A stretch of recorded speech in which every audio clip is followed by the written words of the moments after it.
안녕하세요. 오늘 공공의료 확충 및 강화 전략 강의를 맡은 건강보험공단 연구원 김정혜입니다. 오늘은 그 공공의료 확충 및 강화라는 주제로 이제 강의를 시작하도록 하겠습니다. 목차는 크게 4가지로 되어 있는데 현재 우리나라 공공의료 현황이나 문제점이 무엇인지, 두 번째는 공공의료가 왜 중요한지, 세 번째 공공의료 기관과 역할, 그리고 확충은 어떻게 해야 되는지, 마지막으로 공공의료 강화를 통해서 기대할 수 있는 효과는 무엇인지 크게 4가지로 구성해서 말씀드리겠습니다.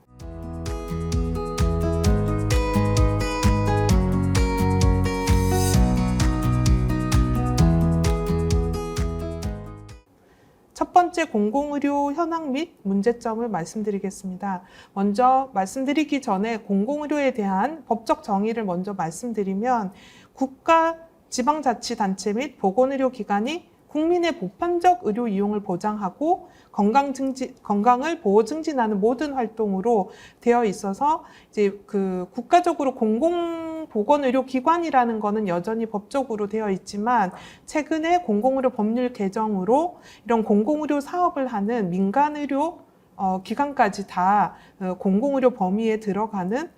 특징이 있습니다. 하지만 그 공공보건의료기관이라고 하는 것은 현재 2020년 말 기준으로 총 230개가 있고요. 그 중에는 여러분이 알고 계시는 국립대학병원이나 적십자병원 이런 것들이 있는데, 그 슬라이드 하단에 보시면 지금 230개 중에서 보통 공공병원이라고 했을 때 떠올리는 지방의료원을 포함한 일반 진료를 담당하고 있는 기관은 230개 중에서 66개, 약 28.7%에 불과한 상황입니다. 그래서 이 슬라이드에선 구체적으로 그 230개가 어떤 기능 위주로, 그리고 이제 관할 범위 위주로 어떻게 되어 있는지 보면, 일반 진료를 담당하는 기관이 있고, 특수 대상, 즉 경찰이나 보훈, 군병원, 산재의료원들이 여기에 속하고, 특수 질환은 이제 치과라든지 한방, 결핵, 그리고 우리가 알고 있는 국립암센터도 공공의료기관인데 특수질환 중심의 기관으로 되어 있고, 시도립에 있는 노인병원이 이제 노인 대상으로 되어 있습니다. 그래서 우리가 주로 얘기하는 그 지방의료원인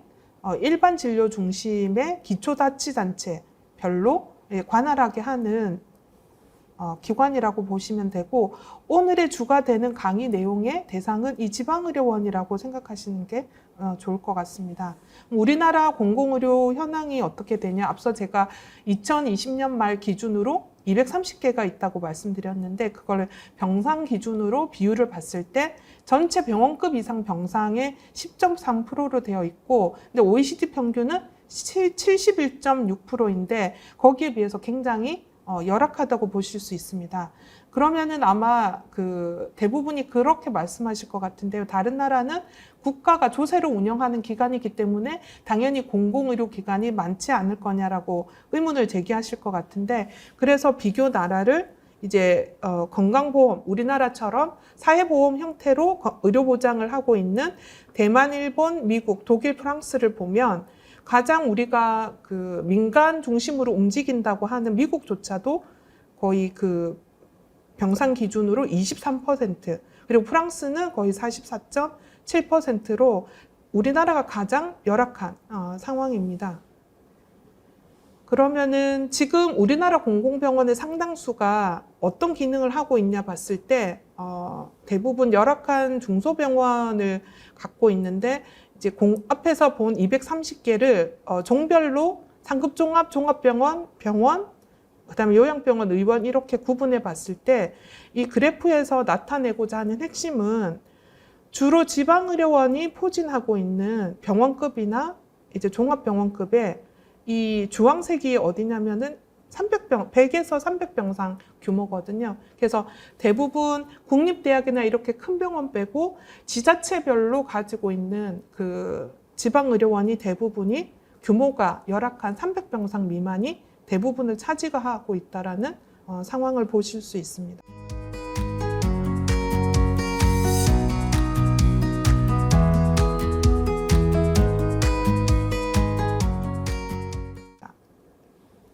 그러면 아마 오늘 이 두 번째 공공의료 현황에서 공공의료 기원과 발전 역사가 어떻게 되는지를 아마 이 강의에서 처음 들으실 분이 많을 것 같은데, 이 부분이 우리나라 공공의료가 왜 이렇게 됐는지를 이해하는데 좀 도움이 되실 것 같고, 가장 흥미로운, 나머지는 많이 알려진 사실을 제가 좀 수치 중심으로 말씀드렸다면, 이 파트는 조금 새롭고 그리고 많이 인지되어 있지 않는 분야입니다. 그래서 공공병원이 처음 우리나라에 태동한 거는 일제 식민지에 지배체제 강화를 위한 통제 수단으로 병원을 짓기 시작했고, 그 이후에 해방되고 나서는 보면은 지금은 아까 제가 10%라고 말씀드렸잖아요. 근데 해방 이후에 1949년에는 기관 수는 적었지만 75%가 공공병상이었고, 거의 우리나라의 전 국민 의료보험이 도입되기 전까지 민간병원보다 이제 많았었는데, 전 국민 의료보험이 도입되면서 공공병상 비중이 약 45%로 낮아지게 되었습니다. 그 이유는 전 국민 건강보험을 도입하면서부터 국민들이 이제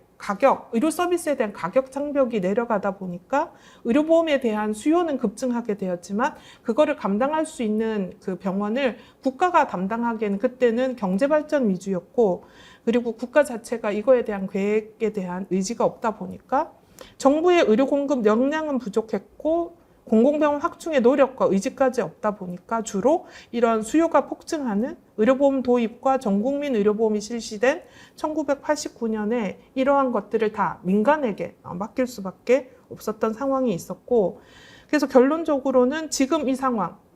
사회보험 국가조차도 최소 20, 30%를 갖고 있는데 우리나라가 10%밖에 못 갖고 있는 거는 역사적 배경이 남긴 결과라고 보실 수가 있습니다. 그래서 이게 이제 숫자적으로도 보이는데, 130개 공공병원 중에서 아까 말씀드린 해방 전에 이미 지어졌던 게가 33%고요. 그 중에서 앞서 말씀드린 일반 진료를 하고 있는 기관들을 보면은 거의 60%가 해방 이전에 지어진, 그래서 그런 것들을 봤을 때 그 다음 그래프에 보시면 이게 색깔이 잘 안 보이실 것 같은데, 이게 지금의 분포고, 초록색이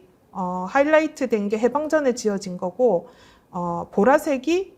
해방 후에 지어진 건데, 이게 지금 보면 대부분이 해방 전에 많이 지어졌다는 것을 그림으로 확인하실 수가 있습니다. 그러면 현재 이렇게 10%밖에 안 되고, 앞서 말씀드린 대로 병상 규모도 300병상 이하로 열악한 상황인데, 현재 우리나라 의료체계 내에서 공공병원 역할이 어떻게 되는지 좀 말씀드리면, 공공보건의료의 정책적 목표가 주체 중심이 아닌 기능 중심, 제가 앞서 잠깐 언급했듯이 2012년에 공공의료 법률이 바뀌면서 이 주체가 공공기관뿐만 아니라 그 공공 서비스를 제공하는 민간기관까지도 이제 대상으로 확대되면서 민간 공급 부족에 대한 보완에 대한 제한적 역할을 수행하는 걸로 돼 있고, 그러다 보니까 감염병 대응이나 민간 기피 진료 영역, 취약 대상 이런 것들로 인식이 되어 있습니다.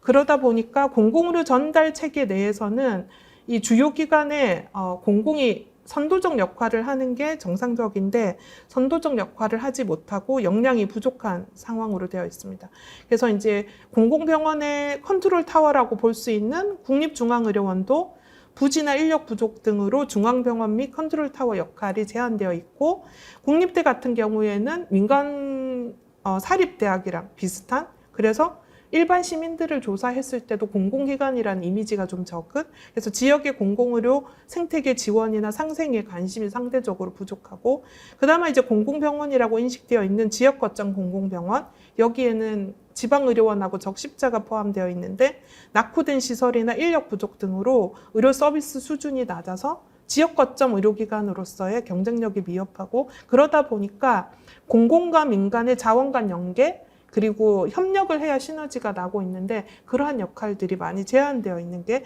현재 우리나라 공공병원의 상황입니다.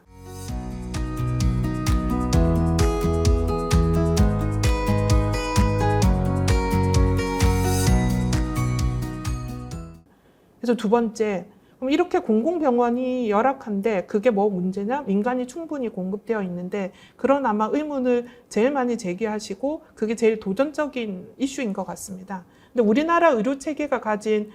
문제점 중에 가장 큰 게 보건의료 체계가 불균형적이다라는 건 뭐냐면 이 제일 왼쪽이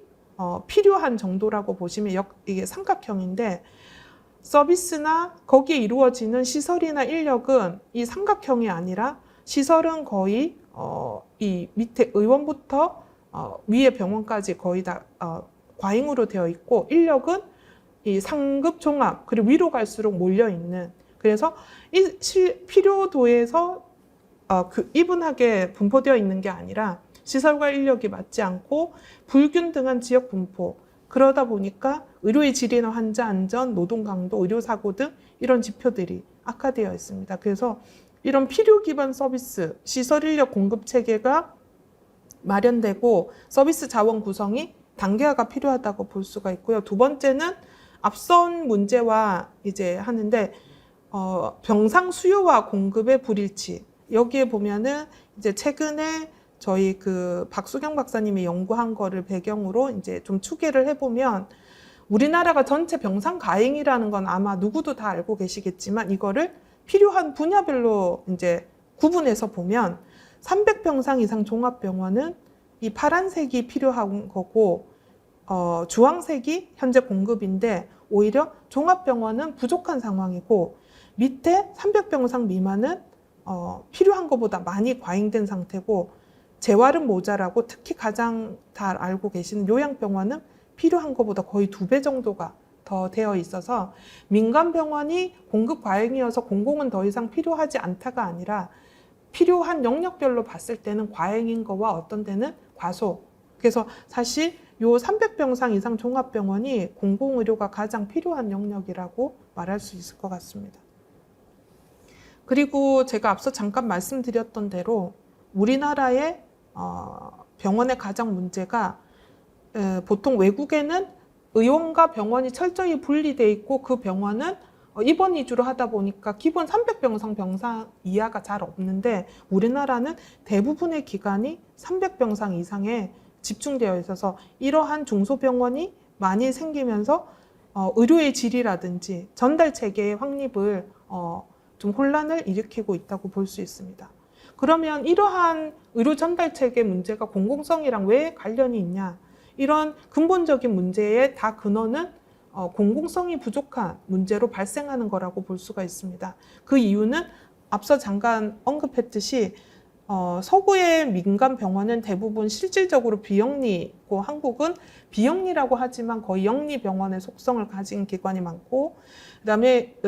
공공성 부족으로 이제 심화되는 문제가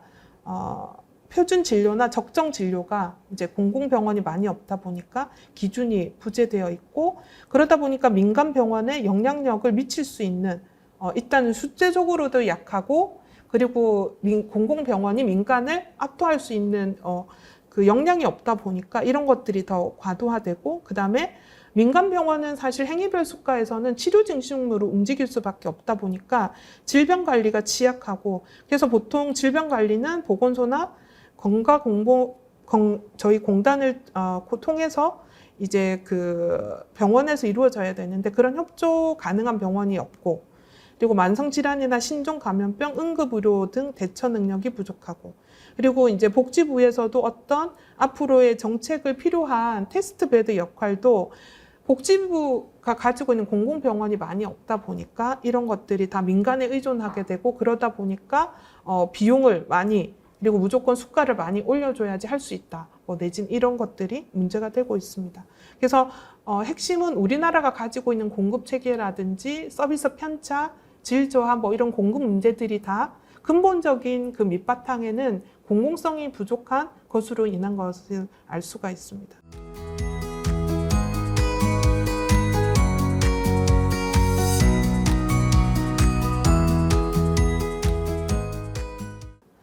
그러면 제가 이 3챕터에서 말씀드릴 거는 지금 현재 지방의료원에 하고 있는 역할이 아니라 앞으로 이러한 것들을 개선하기 위해서 지방의료원이 어떻게 바뀌어야 되고 역할을 해야 되는지 말씀을 드리도록 하겠습니다. 첫 번째 이제 뒤에도 나오겠지만 크게 5가지 역할을 말씀드릴 텐데, 첫 번째는 표준 진료, 모델 병원 역할을 해야 되는데, 과잉뿐만 아니라 과소 진료가 되는, 다 알고 계시는 재활이라든지 특히 어린이 재활, 장애인 진료 문제, 이런 과소 진료에 있어서도 적합한 표준 진료를 하는 게 공공병원의 역할이 돼야 되고, 이런 표준 진료 정보를 통해서 이제 적정 수가를 마련할 수 있는 그 근거가 공공병원에서 이제 많이 제공이 돼야 된다라는 얘기를 드릴 수 있고, 특히 이제 그 일부 지금 공공병원이 하는 역할이 확실히 비급여가 민간 병원 대비 낮고 그 격차가 점점 벌어지고 있는 하나의 예를 말씀드릴 수 있을 것 같습니다. 두 번째는 지역 거점 공공의료기관으로 이제 여기에 보면 아까 제가 수요 대비 말씀드렸는데, 이걸 이리 정상화시키기 위해서 지역사회뿐만 아니라 보건소, 지방의료원, 국공립이 중심이 돼서 공공의료 중심으로 전달 체계. 물론 이 그림에 보면은 민간이 없기 때문에 민간은 그러면 역할을 하지 않는 거냐가 아니라, 공공이 중심이 돼서 민간과 협력해서 그 지역의 바람직한 방향으로 의료 서비스나 전달 체계를 구축해야 된다는, 뒤에 나오는 지역 안에서 이런 지역 완결적으로 공급 체계가 구축돼야지 국민은 지역 편차 없이 의료 서비스를 이용할 수 있고 적정한 진료를 받을 수 있다고 보시면 될 것 같습니다. 그래서 앞에서 언급한 민간과 차별된 국민 건강 증진을 위한 예방이나 건강 증진, 민간 병원에서는 하기 어려운 이런 부분을 감당해야 되고, 이제 코로나 때문에 더 강조할 필요도 없을 것 같은데, 전염병이나 재난 대비 의료기관 역할, 그리고 정책 집단 수단이나 아까 앞서 말씀드린 테스트 베드 역할을 이런 공공기관이 해야 된다고 보실 수 있습니다. 그래서 지금까지 공공병원은 민간 병원과 다르게 취급된 거는 동일한데, 지금까지는 민간이 못하는 거, 그리고 민간이 안 했던 거를 보완하는 역할이었다면, 앞으로는 다르긴 하지만 민간 병원은 치료 중심으로 하고 공공병원은 선도적으로 이런 5가지 역할을 하면서, 이 제가 박스친 5가지 중에서 이 3가지는 이 표준 진료나 지역 거점 공공의료기관은 민간도 사실은 가능한 부분이고 공공이 모범적으로 해야 된다고 한다면, 이 3가지의 차별성은 민간 병원이 할 수 없는 공공병원만이 주도적으로 가져가야 되는 역할이라고 보실 수 있습니다. 그러면 앞서 말씀드린 대로 300병상 미만의 열악한 지방의료원, 그리고 개수도 적은 이러한 지방의료원이 이런 역할을 과연 가능할 건가라는 의문을 제기하실 것 같은데, 그래서 앞으로 공공병원을 어떻게 확충할 건지 양적인 부분과 질적인 부분으로 나눠서 말씀드리면, 양적으로는 당연히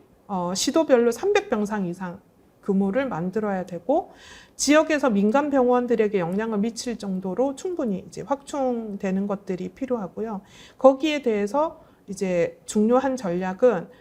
지방의료원 하나의 병원을 짓는다는 게 많은 절차와 이제 그 장벽이 있는데, 비용은 사실은 그 작년에 신문 보도도 많이 됐지만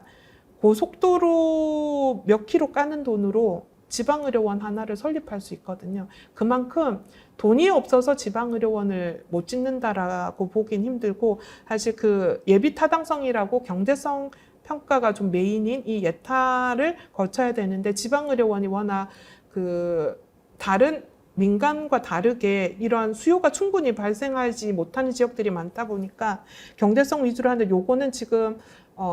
면제되거나 아니면은 지방의료원에 맞는 방법으로 예타가 개선되는 거를 지금 추진하고 있고, 그리고 재정 자립도에 따라서 보조금도 달리하는 이런 것들을 하고 있습니다. 그리고 요거는 아까 말씀드린 대로 현재 지방의료원이 여기에 보면은 35개고, 이 파란색이 그나마 병상이 300병상 이상인 데인데, 이제 향후 이게 10년이 걸릴지는 모르겠지만 전국에 골고루 300병상 이상이 이만큼 깔리게 되면 이제 앞으로 공공병원이 충분히 주도적인 역할을 할 수 있고요. 아까 말씀드린 대로 그 기존의 300병상 이하 병원도 300병상으로 확충하는 게 필요하고, 이러한 그 민간 병원을 주도할 수 있는 공공병원이 되려면 병상 규모도 중요하지만 거기에 맞는 인력이라든지 장비 이런 것들이 다 충분히 투자돼야지 역할이 가능하다고 볼 수 있습니다. 그래서 지방의료 공공병원의 확충의 핵심은 병상 규모를 충분히 확보하고 거기에 맞는 시설 인력을 투자하는 것을 이제 핵심으로 볼 수가 있을 것 같습니다.